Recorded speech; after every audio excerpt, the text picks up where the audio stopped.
नमो गंगाए विश्व रूपिणी नारायणी नमो नमः। निर्जला एकादशी से एक दिन पहले यानी कि 30 मई को गंगा दशहरा है। इस दिन पवित्र गंगा नदी में स्नान करने और जरूरतमंद लोगों को दान करने का विशेष धार्मिक महत्व है। गंगा दशहरा पर्व के दिन पवित्र स्नान और दान करने से व्यक्ति को समस्त पापों से मुक्ति मिल जाती है और मोक्ष के द्वार खुल जाते हैं। गंगा दशहरा ज्येष्ठ मास के शुक्ल पक्ष की दशमी तिथि को मनाया जाता है।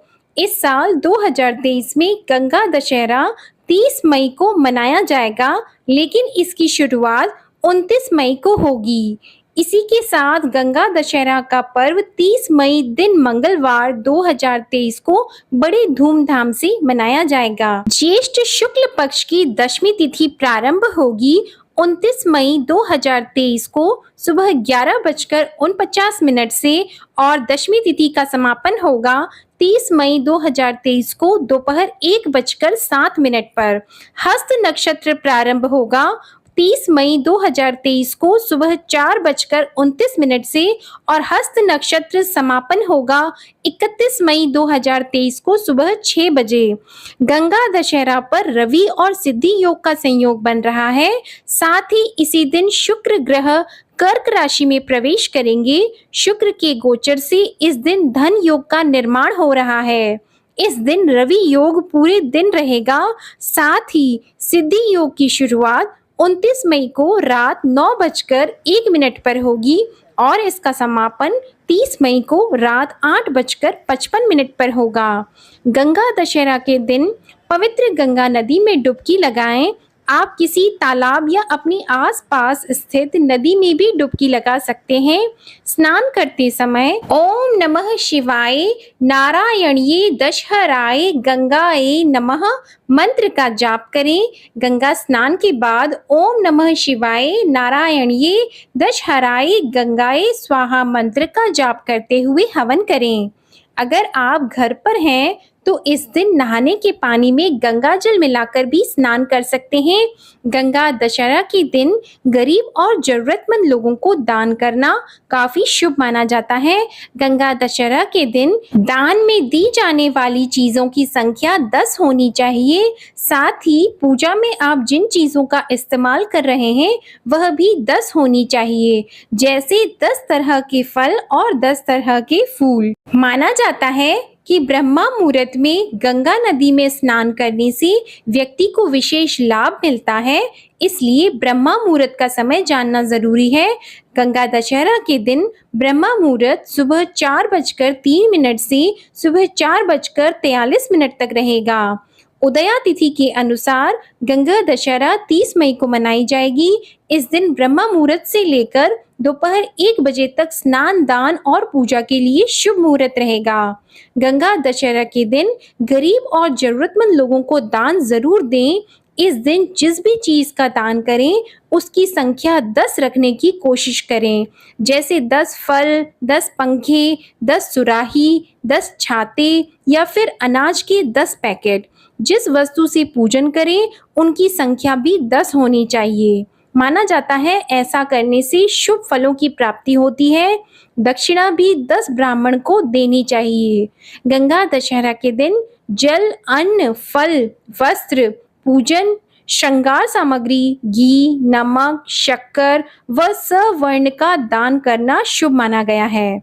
गंगा दशहरा के दिन स्नान करने के बाद दान का काफी महत्व होता है।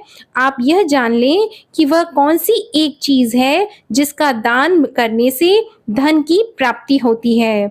गंगा दशहरा पर किसी गरीब व्यक्ति को पानी का भरा हुआ घड़ा दान करना बेहद शुभ होता है।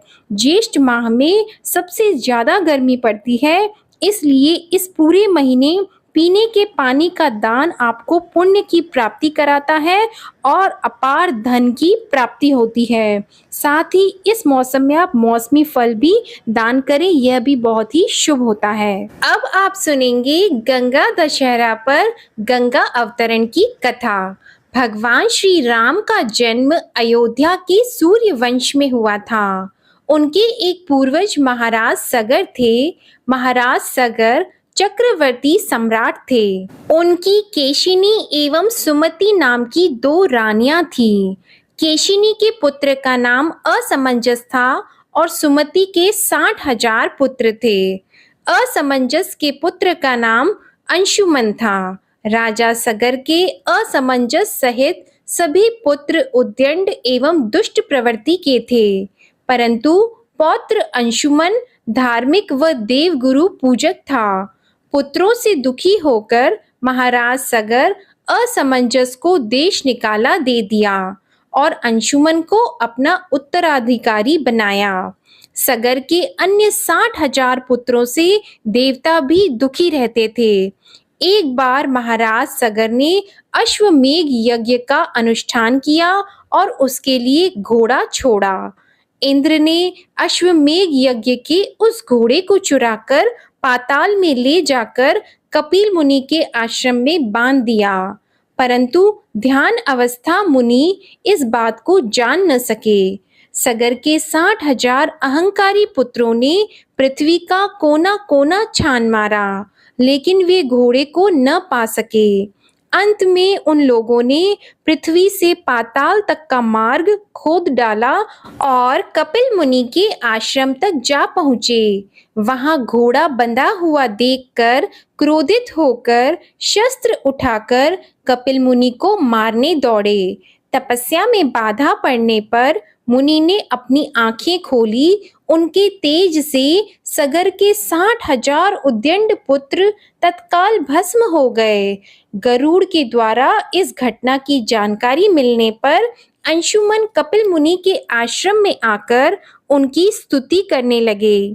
कपिल मुनि ने उनके विनय से प्रसन्न होकर बोले, अंशुमन, घोड़ा ले जाओ और अपने पितामह का यज्ञ पूरा करो। यह सगर पुत्र उद्दंड अहंकारी एवं अधार्मिक थे। इनकी मुक्ति तभी हो सकती थी जब गंगा जल से इनकी राख का स्पर्श हो। अंशुमन ने घोड़ा ले जाकर अपने पितामह महाराज सगर का यज्ञ पूरा कराया। महाराज सगर के बाद अंशुमन राजा बने, परंतु उन्हें अपने चर्चाओं की मुक्ति की चिंता थी। कुछ समय बाद वे अपने पुत्र दिलीप को राज्य देकर वन में चले गए तथा गंगा जी को स्वर्ग से पृथ्वी पर लाने के लिए तपस्या करने लगे। तपस्या करते हुए उनके शरीर का अंत हो गया।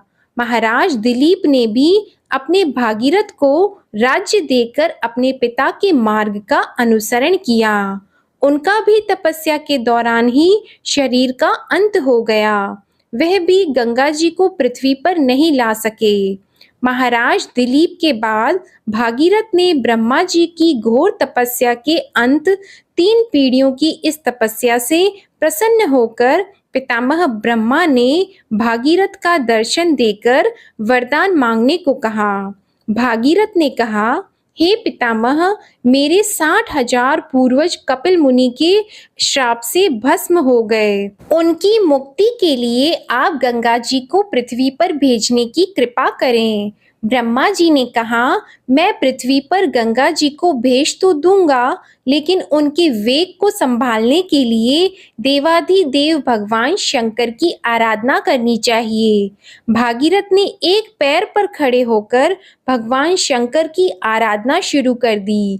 उनकी तपस्या से प्रसन्न होकर भगवान शिव ने गंगा जी के वेग को अपनी जटाओं में धारण कर लिया एवं उसमें से एक धारा को पृथ्वी पर छोड़ दिया।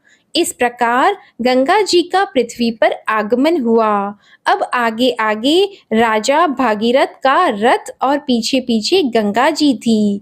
भागीरथ गंगा जी सभी मार्गों को हरा भरा करते हुए कपिल मुनि के आश्रम तक पहुँचे, जहाँ महाराज भगीरथ के 60,000 पूर्वज भस्म हुए राख की ढेरी जैसी पड़ी थी। गंगा जी के स्पर्श मात्र से दिव्य रूपधारी होकर दिव्य लोकों में चले गए। भागीरथ की तपस्या से रेखा अवतरित होने से उन्हें भागीरथी भी कहा जाता है। इस कारण हम अपने सभी मृतक पूर्वजों की भस्मी को गंगा में विसर्जित कर उनकी मुक्ति का प्रयास करते हैं। इस प्रकार मनुष्य मात्र के कल्याण के लिए माँ गंगा का धरती पर अवतरण हुआ। अतः गंगा दशहरा के दिन गंगा स्नान करने का बड़ा ही महत्व है और इस दिन गंगा अवतरण की यह कथा सुनने से बड़ा ही पुण्य प्राप्त होता है और मोक्ष की प्राप्ति होती है। आपको गंगा अवतरण की यह कथा और यह जानकारी अगर पसंद आई हो तो वीडियो को लाइक ज़रूर करें और ज़्यादा से ज़्यादा शेयर करें। धन्यवाद।